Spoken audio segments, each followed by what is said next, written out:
This facility was one of 6 in the Pohick Creek Watershed, which was kind of a unique experiment at that time to see how these large facilities could work as stormwater management facilities. Studies had shown that during the design event, these earthen spillways would erode. What the rehabilitation does is it conveys the largest flow that we expect in the drainage area of the dam to be conveyed safely through the facility. So these dams, they're all earthen dams.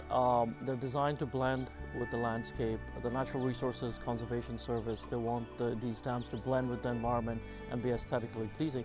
So many times when you walk over the earth fill that's the dam, you don't even realize it's a dam. And in 2000, NRCS enacted their dam rehabilitation program that provided federal funds to assist in these rehabs. They've provided 65% of the total project cost, which is about $8 million, to rehabilitate facilities.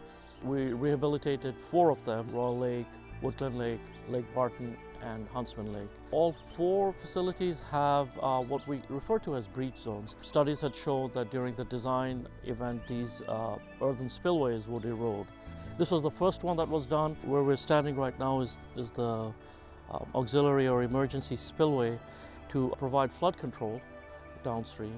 And then also it has a very large sediment pool. The lake itself traps a lot of sediments and associated nutrients, so it provides a water quality function as well. So these rehab projects have brought the design life back to 100 years. Royal Lake Dam was built in 1977.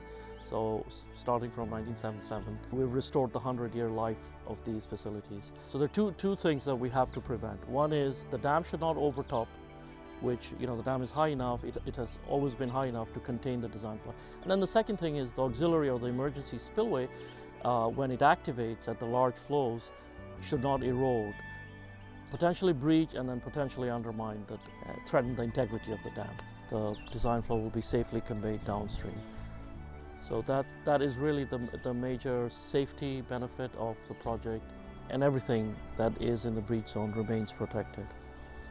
So the NRCS's goals in rehabilitating these facilities, and of course when they originally built them, is to make sure that these facilities blend with the environment. And that's why when these facilities were rehabilitated, they're actually what we refer to as articulated concrete blocks that lined the spillway.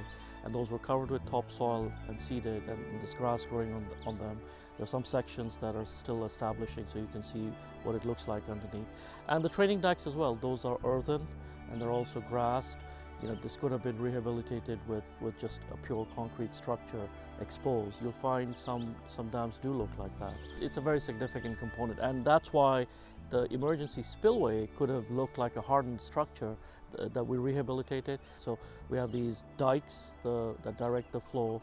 They're all earthen dikes, and then the concrete blocks that provide the resistance to the erosion are also covered with topsoil. So that's a big part of NRCS's goals in rehabilitating these facilities.